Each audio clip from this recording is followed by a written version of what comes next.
तर बघा, आज आपण बघणार आहे प्रॉपर्टीज ऑफ ट्रान्झिशन एलिमेंट म्हणजेच डी ब्लॉक. ठीक आहे. तर बघा आता की हे जे की डी ब्लॉकचे एलिमेंट आहे ते काहीतरी प्रॉपर्टीज शो करतात. For example melting point, boiling point. ठीक आहे. त्यांच्या मेटॅलिक प्रॉपर्टीज, लस्टर वगैरे असेल. ठीक आहे, हे आपण याच्यामध्ये बघणार आहे. तर बघा आता, nearly all the transition element display typical metallic properties. तर सर्वच्या सर्व जे की ट्रान्झिशन एलिमेंट आहे, 3D सिरीज असो, 4D सिरीज असो, 5D सिरीज असो, सर्व कसे आहे, मेटल्स आहे. लक्षात ठेवायचं की ट्रान्झिशन सिरीजचे जेवढे की एलिमेंट आहे हे मेटल आहेत आणि ते मेटॅलिक प्रॉपर्टी शो करतात. त्यांच्यामध्ये कोणकोणत्या प्रॉपर्टीज येतात ते बघू आता. ठीक आहे. सच ॲज हाय टेन्साईल स्ट्रेंथ. ज्यांना हाय टेन्साईल स्ट्रेंथ आहे म्हणजे त्यांची जी की लोडिंग कॅपॅसिटी आहे खूप जास्त आहे. म्हणजे समजा आपल्याकडे लोखंड जर आपण घेतलं, तर आपण खूप लोड दिला तर लोखंड लवकर काय होत नाही, असं वाकत नाही किंवा तुटत नाही. त्याला आपण म्हणतो त्याची टेन्साईल स्ट्रेंथ. ठीक आहे. तर हे जे की 3D सिरीजचे एलिमेंट आहे यांना खूप जास्त टेन्साईल स्ट्रेंथ आहे. म्हणजे ते खूप जास्त लोड सहन करू शकतात त्यांच्यावर. ठीक आहे. नंतर डक्टिलिटी. त्यांच्यापासून आपण वायर किंवा तार तयार करू शकतो, त्याला आपण डक्टिलिटी असं म्हणतो. नंतर मॅलिबिलिटी म्हणजे त्यांच्यापासून आपण थिन शीट किंवा पत्रा तयार करू शकतो, त्याला आपण मॅलिबिलिटी असं म्हणतो. नंतर हाय थर्मल अँड इलेक्ट्रिकल कंडक्टिव्हिटी. तर हे सर्व कसे आहे, मेटल आहे, यांना थर्मल आणि इलेक्ट्रिकल कंडक्टिव्हिटी खूप जास्त असेल. ठीक आहे. आणि आणखीन एक महत्त्वाची गोष्ट म्हणजे मेटॅलिक लस्टर. त्यांना लस्टर म्हणजे काय, चकाकी राहते, कारण हे कसे आहे, मेटल्स आहेत, त्याच्यामुळे त्यांना काय राहते, चकाकी राहते. तर हे सर्व प्रॉपर्टीज आहे मेटलच्या तिथं. आणि ह्या सर्व प्रॉपर्टी कोणाला आहेत, आपल्या 3D सिरीजला किंवा 3D 4D 5D सिरीजला आहे, म्हणजे डी ब्लॉकला आहे. ठीक आहे. आता याच्यामध्ये काही एक्सेप्शन आहे बघा. With the exceptions of zinc, cadmium आणि मर्क्युरी अँड यमेन, they have one or more typical metallic structure at normal temperature. आता हे जे की झिंक, कॅडमियम आणि मर्क्युरी आणि यमेन आहे, मॅग्नीज आहे, त्यांना काय असेल, एक किंवा जास्त मेटॅलिक प्रॉपर्टी असेल किंवा स्ट्रक्चर मेटॅलिकसारखं काय असेल त्यांना स्ट्रक्चर असेल ॲट नॉर्मल टेम्परेचर. तर मेटॅलिक स्ट्रक्चर म्हणजेच काय, आपण स्ट्रक्चरचे प्रकार शिकलो, FCC, CCP. तर अशा प्रकारे त्यांना काय राहते, स्ट्रक्चर राहते. आणि ड्यू टू दिस स्ट्रक्चर, हे जे की झिंक, CD, HG आणि एम यांना काय असेल, मेटॅलिक प्रॉपर्टी असेल. मग आपण असं म्हणू शकतो की झिंक पण मेटल आहे, CD पण मेटल आहे, HG पण मेटल आहे आणि एम पण मेटल आहे. परंतु त्यांना जे प्रॉपर्टी आहेत ते डिपेंड करते त्यांच्या स्ट्रक्चरवर ॲट नॉर्मल टेम्परेचर. तर तुम्ही एक गोष्ट लक्षात ठेवायची की हे जे की सर्व एलिमेंट आहे डी ब्लॉकचे, हे सर्व कसे आहे, मेटल्स आहे. ठीक आहे. मर्क्युरी जरी कसा असाल, हा लिक्विडमध्ये असेल, तरी पण आपण त्याला मेटल असं म्हणतो. ठीक आहे. तर हे लक्षात ठेवायचं. आता बघा, तुम्हाला यांनी दाखवलेलं आहे यांचे स्ट्रक्चर, यांचे मेटलचे जे काही स्ट्रक्चर आहेत, आपण जे शिकलो लॅटिस स्ट्रक्चर त्याला आपण असं म्हणतो. तर बघा, स्कॅन्डियम जो आहे, म्हणजे 3D series, scandium, titanium, vanadium, chromium, manganese, ferrous, cobalt, nickel, copper आणि झिंक. तर हे जे की एलिमेंट आहे यांना एक स्पेशल टाईपचं स्ट्रक्चर राहते. ठीक आहे. बघा, यांना SCP आहे, hexagonal close pack. SCP, SCP, BCC, body centre cubic, परत BCC. तर यांचे स्ट्रक्चर आहे. ठीक आहे. आपण एकदा हे बघून घेऊ की जास्त करून आपल्याला याच्यामध्ये एक गोष्ट बघायला मिळते की बहुतांश ठिकाणी आपल्याला काय दिसत आहे, HCP, SCP, SCP, HCP खूप जास्त आहे इथं बघा. ठीक आहे, दिसलं तुम्हाला, SCP खूप जास्त वेळेस आहे. याचा अर्थ असा होतो की नॉर्मल जे काही स्ट्रक्चर आहे डी ब्लॉक एलिमेंटचं, ते कसं आहे, HCP, हेक्झागोनल क्लोज पॅक. त्याच्यामध्ये पण आपण टाईप पाडतो की बॉडी सेंटर आहे की फेस सेंटर आहे. हां, ठीक आहे, हा पण शिकलेला आहे. ठीक आहे. मग आता इथं जे की आपल्याला एक्स दिसतं, इथं एक्स, एक्स, हा एक्स आणि हा एक्स. तर या एक्सचा अर्थ बघा काय होते, तुम्हाला दिलेला आहे त्यांनी की BCC म्हणजे बॉडी सेंटर क्युबिक, SCP म्हणजे hexagonal close pack, CCP cubic close pack, x म्हणजे टिपिकल मेटल स्ट्रक्चर. तर यांचं जे आहे, एक्स म्हणजेच काय, यांना एक टिपिकल मेटल स्ट्रक्चर राहते. ठीक आहे. डिपेंड करते ते टेम्परेचरवर. ठीक आहे. झिंक, CD आणि HG, ते लक्षात ठेवायचं की यांना एक किंवा जास्त प्रॉपर्टी असू शकतात मेटलच्या, डिपेंडिंग ऑन टेम्परेचर. ते दिस इज इम्पॉर्टंट पॉईंट. मग याच्यामध्ये आपण एवढं शिकलो की जे की मेटल आहे 3D मधले, त्यांना एक वेगवेगळं स्ट्रक्चर असेल आणि त्यांना काय असेल, मेटॅलिक प्रॉपर्टी पण असेल. त्याच्यामध्ये झिंक सी डी आणि एच जी यांना स्पेशल प्रॉपर्टी असेल किंवा स्पेशल टाईपचं स्ट्रक्चर असेल ॲट नॉर्मल टेम्परेचर. ठीक आहे. आता आपल्याला इम्पॉर्टंट पॉईंट जो बघणं याच्यामध्ये ते आपलं की यांचा मेल्टिंग आणि बॉइलिंग पॉईंट. ठीक आहे. मेल्टिंग आणि बॉइलिंग पॉईंट हा कन्सेप्ट व्यवस्थित समजून घ्या, कारण याच्यावर तुम्हाला खूप सारे क्वेश्चन्स येतात. ठीक आहे. मग आता बघा फिजिकल प्रॉपर्टीमधला जो की पहिला पॉईंट आहे तो आपला मेल्टिंग आणि बॉइलिंग पॉईंट. नंतर आपण त्याच्या ॲटॉमिक आणि आयनिक रेडियसबद्दल बोलू. ठीक आहे. मग आता बघा तिथं ट्रान्झिशन मेटल आपल्याकडे आहेत 3D 4D किंवा 5D. ठीक आहे. तर transition metal with an exception of zinc, CD, and Hg are very much hard and have low volatility. मग आप बघा की झिंक सी डी आणि एच जी हे मेटल आहेत, परंतु हे जर सोडले आपण हे जे काही आहे झिंक सी डी आणि एच जी हे सॉफ्ट मेटल आहे, परंतु बाकी कसे असेल खूप हार्ड असेल. बघू पुढं आपण ते. बघा the transition metal with exception of zinc C D आणि H G are very much hard and have low volatility. म्हणजे खूप हार्ड आहे. मग हार्ड असल्यामुळे त्यांना काय असेल, जो की रेट आहे व्होलॅटिलिटीचा तो कसा असेल खूप कमी असेल. म्हणजे हे लवकर त्यांना आपण हीट करून त्याला लवकर उडवू शकत नाही किंवा यांचं आपण गॅसेसमध्ये कन्वर्ट लवकर करू शकत नाही, म्हणून आपण त्यांना असं म्हटलं की दे हॅव लो व्होलॅटिलिटी. ठीक आहे, लक्षात ठेवायचं. पण कशा आहे ते खूप हार्ड आहे, कठीण आहे खूप सारे. ठीक आहे. पुढं their melting and boiling point are high. मग आता हे मेटल आहेत. मेटल तर ऑब्विसली कसे असतात ते हार्ड राहतात, त्याच्यामुळे त्यांना एक प्रॉपर्टी येते very high melting and boiling point. ठीक आहे. तर लक्षात ठेवायचं मेल्टिंग अँड बॉइलिंग पॉईंट जो आहे तो असा सक्सेसिव्ह सिरीजमध्ये वाढत वाढत जाते. म्हणजे 3D सिरीजला थोडा कमी असेल, 4Dला जास्त आणि 5Dला खूप जास्त असेल का मेल्टिंग आणि बॉइलिंग पॉईंट. सर्व आपण त्याबद्दल माहिती घेऊ. ठीक आहे. स्टेप बाय स्टेप घेऊ आपण. पुढे बघा आता there melting and boiling point are high. Figure 8.1 describe the melting point of 3D 4D and 5D transition series. आता बघा थोडं इथं आपण आधी एक्सप्लेनेशन बघू, नंतर डायग्रामकडे जाऊ. बघा the high melting point of this metal are attributed to the involvement of greater number of electron. मग आता बघा एक गोष्ट लक्षात घ्यायची तर की जो काही याला हाय मेल्टिंग पॉईंट आहे तो कशामुळे असतो बघा. बघा greater number of electron from n-1d. ठीक आहे. The high melting point of this metal are attributed to the involvement of greater number of electron. जेवढे जास्त इलेक्ट्रॉन डीमध्ये असेल. आता इथं लक्षात घ्यायची की जेवढे जास्त इलेक्ट्रॉन म्हणजे कोणते इलेक्ट्रॉन, फक्त अनपेअर इलेक्ट्रॉन. ठीक आहे. लक्षात ठेवायचं की जेवढे जास्त अनपेअर इलेक्ट्रॉन आपल्या दिलेल्या जो की आपला एलिमेंट आहे त्याच्यामध्ये जास्त असेल, त्याला काय असेल जास्त मेल्टिंग आणि बॉइलिंग पॉईंट असेल. ठीक आहे. समजलं. म्हणजे more number of unpaired electron more is the melting and boiling point. कशामध्ये, हे आपल्या 3D सिरीजमध्ये. ठीक आहे. तर पुढं बघा in addition to the ns electron in the interatomic metallic bonding in any row, the melting point of this metal rise to maximum d5 except for anomalous value of mn and tc and fall regularly as the atomic number increases. आता बघा हे खूप महत्त्वाचं आहे, आपण याला व्यवस्थितपणे explain करू. आता बघा तुम्हाला मी असं सांगितलं की जे की मेल्टिंग आणि बॉइलिंग पॉईंट आहे कशावर डिपेंड राहतो, तो डिपेंड राहतो number of electron from the n-1d. म्हणजे आपल्याकडे 3D आहे, 4D आहे आणि 5D आहे.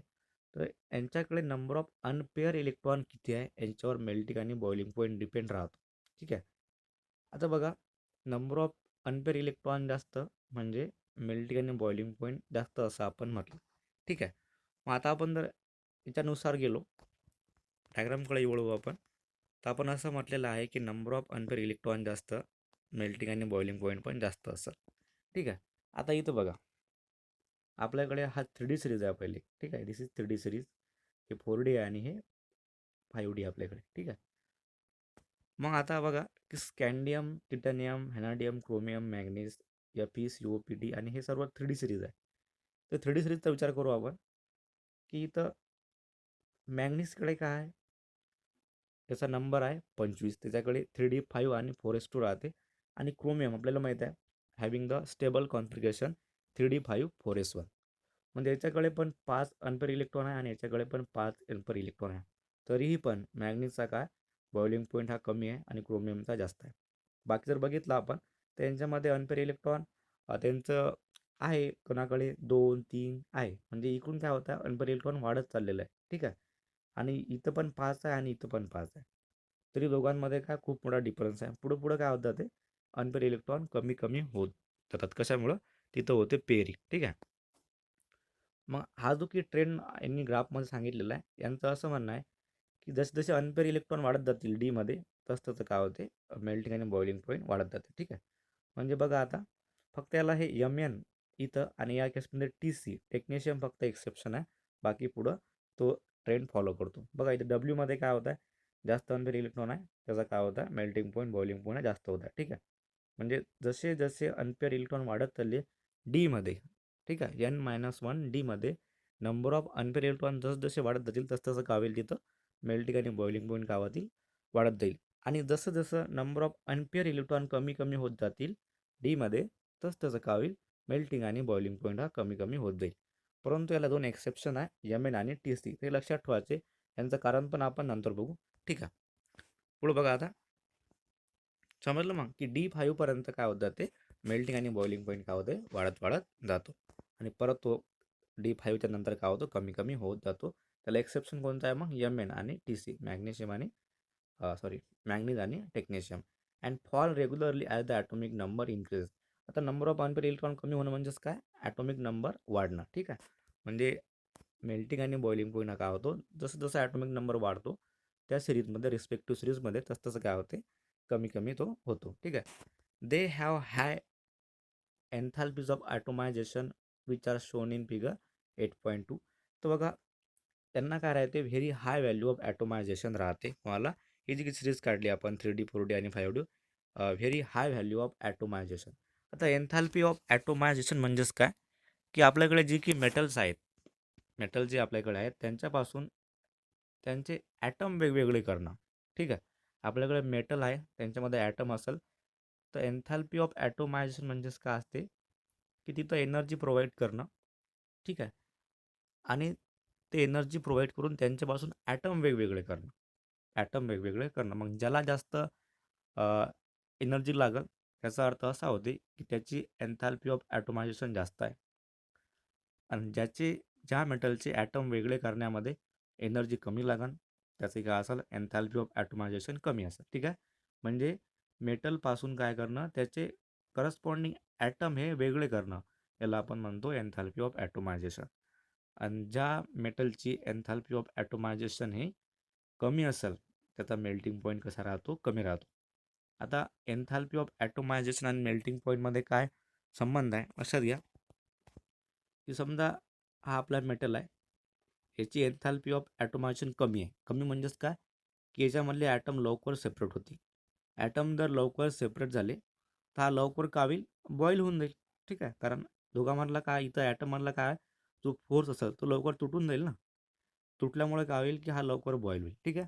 आणि ज्या मेटलमध्ये एन्थॅल्पी ऑफ ॲटोमायझेशन खूप जास्त असेल तेव्हा त्याला जास्त एनर्जी लागेल कशासाठी हे दोन ॲटममधला बॉन्ड तोडण्यासाठी. जास्त एनर्जी म्हणजेच काय मेल्टिंग आणि बॉइलिंग पॉईंट पण जास्त असेल.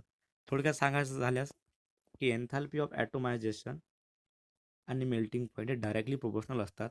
म्हणजे जेवढं जास्त एन्थॅल्पी ऑफ ॲटोमायझेशन असेल तेवढं जास्त काय राहते तिथं मेल्टिंग आणि बॉइलिंग पॉईंट राहते. ठीक आहे. पुढे बघा आता which are shown in figure 8.2. The maxima at about the middle of each series indicate that one unpaired electron per d orbital is particularly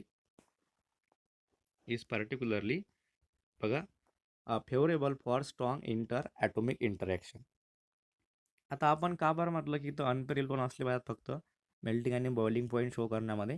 कारण अनपेअर इलेक्ट्रॉन जर असेल तरी काय करेल स्ट्रॉंग इंटर ॲटॉमिक इंटरॅक्शन दाखवेल. म्हणजे दोन ॲटम जर आपल्याकडे असेल आणि दोन्हीकडे तरी अनपेअर इलेक्ट्रॉन जास्त असेल, हा आपल्याकडे हा एक ॲटम आहे आणि हा एक ॲटम आहे, याच्याकडे पण अनपेअर इलेक्ट्रॉन जास्त आहे, याच्याकडे पण अनपेअर इलेक्ट्रॉन जास्त आहे, दोघांमध्ये बॉन्डिंग कशी होईल स्ट्रॉंग राहील. बॉन्डिंग स्ट्रॉंग म्हणजेच काय मेल्टिंग पॉईंट आणि बॉइलिंग पॉईंट कसा असेल जास्त असेल. ठीक आहे. बघा in general greater the number of valence electron stronger is the resultant bonding. आता व्हॅलन्स इलेक्ट्रॉन म्हणजे इथं लक्षात घ्यायचं की अनपेअर इलेक्ट्रॉन ते असतात. ठीक आहे. Since the enthalpy of atomization is an important factor in determining the standard electrode potential of metal.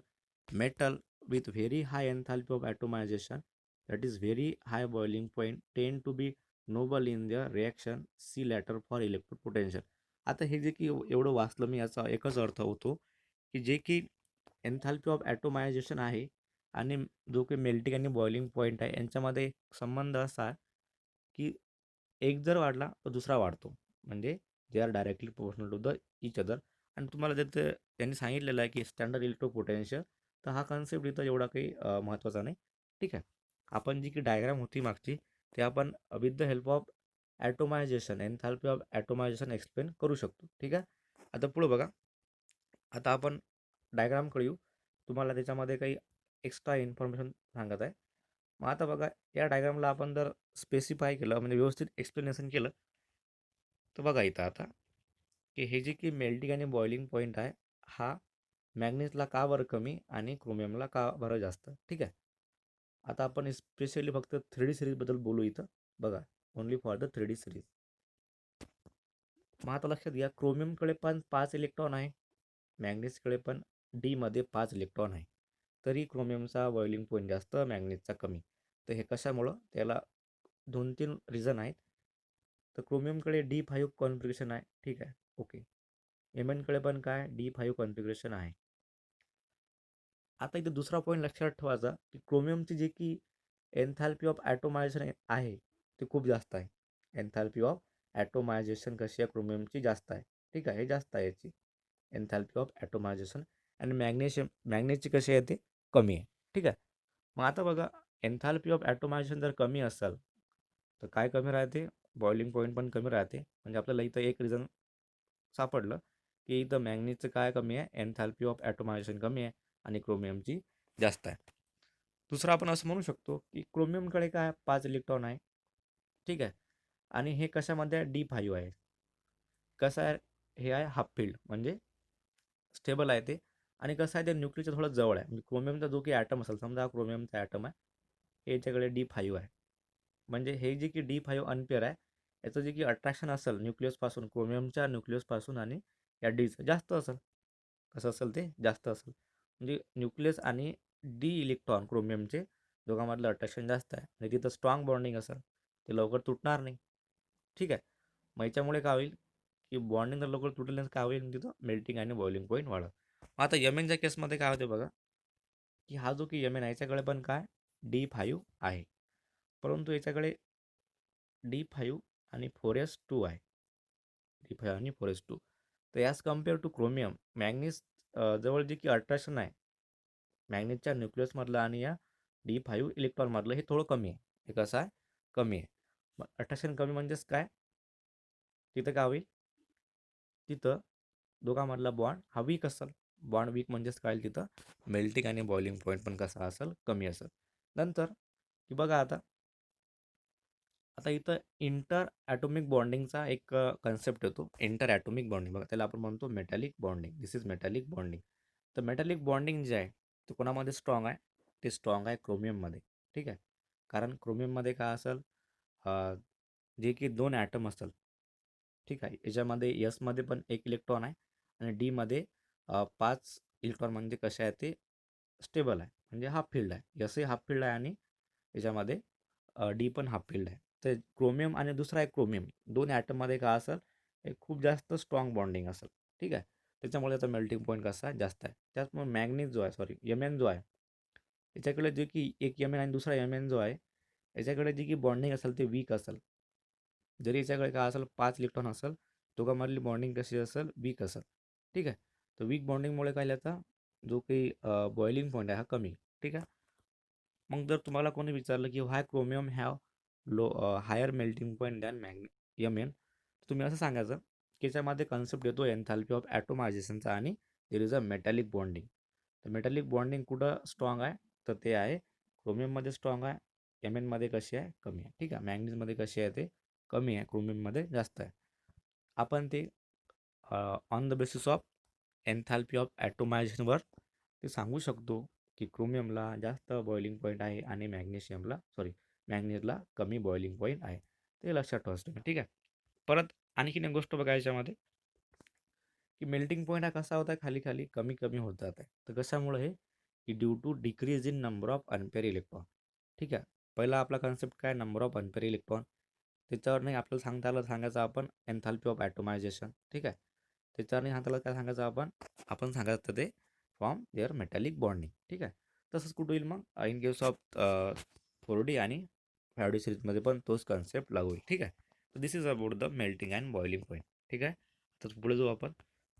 Melting आणि बॉइलिंग पॉईंटमध्ये आपण एवढाच कन्सेप्ट बघितला की नंबर ऑफ अनपेअर इलेक्ट्रॉन जास्त म्हणजे मेल्टिंग आणि बॉइलिंग पॉईंट जास्त, किंवा एन्थाल्पी ऑफ ॲटोमायझेशन जास्त म्हणजे मेल्टिंग आणि बॉइलिंग पॉईंट जास्त. याच्यामध्ये एक्सेप्शन लक्षात ठेवायचं की यमेनला काय लो बॉइलिंग पॉईंट आहे कोणापेक्षा, क्रोमियमपेक्षा. ठीक आहे. हे लक्षात ठेवायचे इथं पॉईंट आहे. आता पुढे बघा की सिरीजचा जर आपण विचार केला त्यांच्या एन्थाल्पी ऑफ ॲटोमायझेशनचा, तर ते वाढत आहे. Another generalization that may be drawn from figure 8.2 is that the metals of the second and third series have greater enthalpies of atomization. आता मी तुम्हाला आधी सांगितलं की जे की आपल्याकडे दुसरी आणि तिसरी सिरीज आहे यांना खूप जास्त व्हॅल्यू आहे कशाची, एन्थाल्पी ऑफ ॲटोमायझेशनची. त्याच्यामुळे त्यांना काय असेल, मेल्टिंग आणि बॉइलिंग पॉईंट हा खूप जास्त असेल. कारण ते आपण बघितलं ग्राफमध्ये की त्यांचा ग्राफ कसा आहे बघा इथं. 3D सिरीजच्या वर आहे बघा, ही खालची 3D सिरीज आहे आपली. नंतरच्या वर कोण आहे, 4D आहे.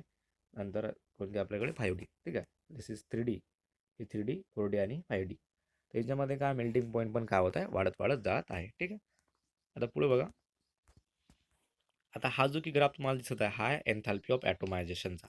मग याच्यामध्ये आपलं काय करणं आहे इथं, the corresponding element of first series, म्हणजे फर्स्ट सिरीजचे जे की एलिमेंट आहे 3Dचे त्यांच्यापेक्षा जास्त एन्थाल्पी ऑफ ॲटोमायझेशन व्हायला आहे दुसऱ्या आणि तिसऱ्या सिरीजला आहे. This an important factor in accounting for the occurrence of much more frequent metal metal bonding in compound of the heavy transition metal. मग आता बघा की हे जे की बघितलं, this is an important factor in accounting for the occurrence of much more frequent metal metal bonding in compound of the heavy transition metal. आता आपण जर पुढे पुढे दुसरे एलिमेंट जर बघितले 4D मधले आणि 5D मधले, तर याच्यामध्ये बॉन्डिंग खूप स्ट्रॉंग राहते. ठीक आहे. कशामुळे, due to the high value of कशाची, एन्थाल्पी ऑफ ॲटोमायझेशनचे. ठीक आहे. ते बघा ते तुम्हाला इथे दिसत असेल. आणि यांचा मला जो की बॉन्ड राहील जे की 4D सिरीजचे एलिमेंट आहे किंवा 5D सिरीजचे एलिमेंट आहे, दोघांमधला बॉन्ड हा खूप स्ट्रॉंग राहते. त्याच्यामुळेच आपण काय बघतो की मेटल मेटल बॉन्डिंग जे असेल हे कसे राहते, त्यांच्यामध्ये खूप जास्त राहते. हेवी मेटल म्हणजेच काय असते, हेवी मेटल म्हणजेच काय, 4D सिरीजचे एलिमेंट आणि 5D सिरीजचे एलिमेंट. ठीक आहे. ग्राफमध्ये बघू एकदा आपण. तुम्हाला दिलेलं इथं ΔH 0 kilojoule per mole. This is the enthalpy of atomization. ठीक आहे. हे काय एन्थाल्पी ऑफ ॲटोमायझेशन आहे. तर बघा दिस इज फर्स्ट सिरीज आपली 3D, हे 4D आणि हे 5D. तर आपल्याला कर्ववरून दिसते की एन्थाल्पी ऑफ ॲटोमायझेशन काय होते, कशी वाढत आहे. हा जो की तुम्हाला दिसते इथं, दिस इज MN आणि दिस इज TC. हे बघा इथं कमी आहे ना व्हॅल्यू, हा MNची व्हॅल्यू आहे आणि हे TCची आणि हे डब्ल्यूची व्हॅल्यू जास्त आहे. ठीक आहे. This is about the enthalpy of atomization. लक्षात ठेवायचा एक पॉईंट की एन्थाल्पी ऑफ ॲटोमायझेशन आणि मेल्टिंग आणि बॉइलिंग पॉईंट हे एकमेकांना कसे डायरेक्टली प्रोपोर्शनल आहे. त्याच्यावरून आपण काय सांगू शकतो, मेल्टिंग आणि बॉइलिंग पॉईंट एक्सप्लेन करू शकतो. ठीक आहे. हे होतं आपल्याकडे मेल्टिंग आणि बॉइलिंग पॉईंटचा ट्रेंड. ठीक आहे. तर आपण नंतर बघू की variation in atomic and ionic set ते कशी होते. ठीक आहे. तर ते पण बघू.